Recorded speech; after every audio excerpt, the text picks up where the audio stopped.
On petroleum, considering the huge amount of money spent subsidizing fuel in the country and its financial implications, the federal government had planned to remove the controversial fuel subsidy before the end of President Muhammadu Buhari's tenure, but later suspended its plans. Speaking to KAFTAN TV correspondent, Nigerians have responded to this announcement with mixed reactions. Our correspondent has more details in this report. January 24th, the federal government announced the removal of fuel subsidy. The Nigerian government has for decades subsidized fuel and fixed retail prices of petroleum products. However, objection has been raised from some organizations like the Northern Youth Council of Nigeria, the Nigerian Employers Consultative Association, the NLC, the Trade Union Congress, amongst others.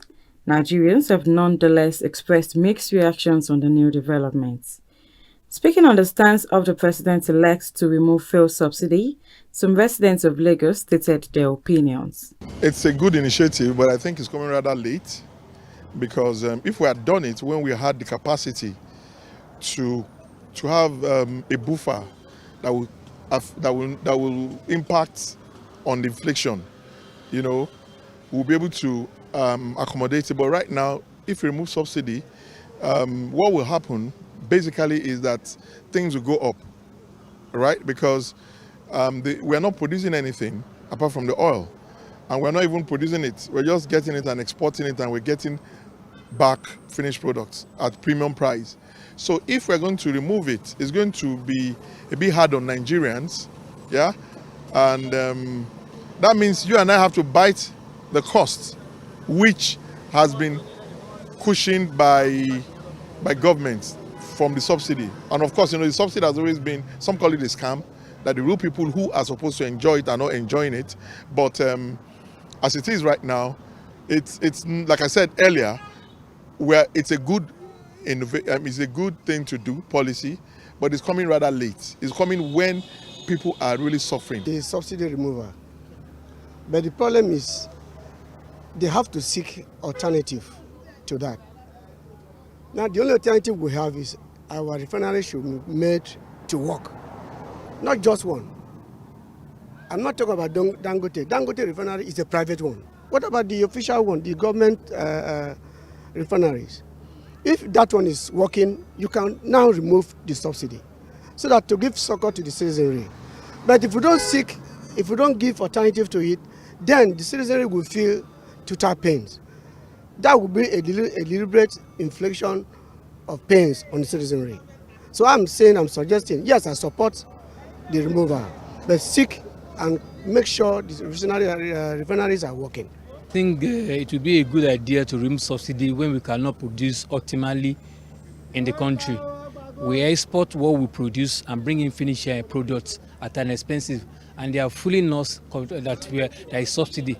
And this thing is going to some people's pocket, but the public will suffer if they are going to remove subsidy.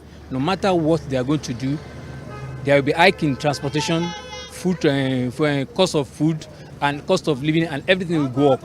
I don't think it's a thing that can be done now. Also, some are also of the opinion that the fuel subsidy would be an open invitation to unrest and revolts. Immediately, it could cause that, but after a long run, when we see the effects, and because the government will have to also cushion the effects of that.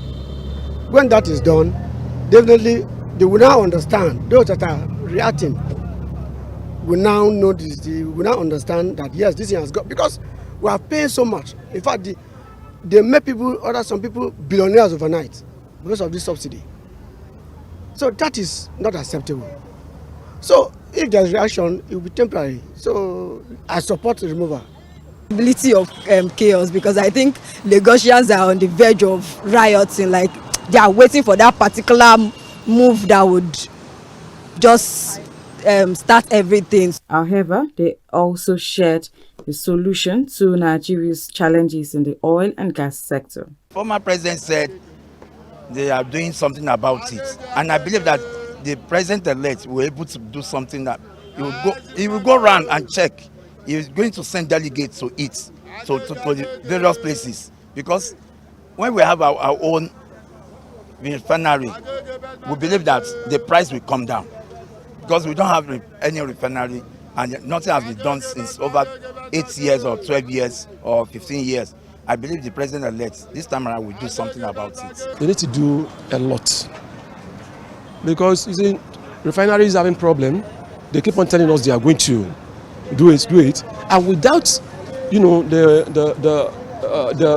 know, working on that refinery, there's no way we'll still be having the same problem. So let our government do something better. The challenges is basically sincerity and integrity. If we're sincere and we have men of integrity and the process itself has integrity, NNPC has been there for so long. But how much have they done to us?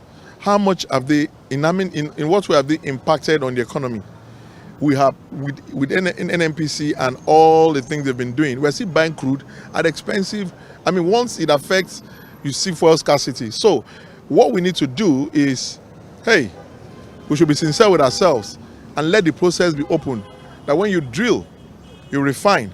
And when you refine, you sell to us at an amount that we can afford, not global market price. Yeah, because dollar exchange is also affecting it.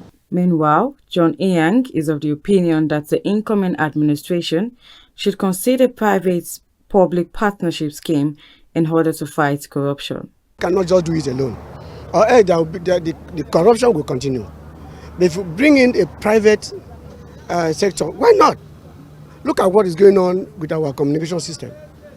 Are you getting me? So if that is done, just the same way the communication sector is done, everything will work out. Oil prices have been fluctuating globally for years as a result of one reason or the other, particularly due to the COVID-19 since 2019. And the calculation of stakeholders in the nation's downstream sector of the oil industry is that the subsidy removal will balloon the cost of petrol. Ololadioke, KAFTAN TV, Lagos.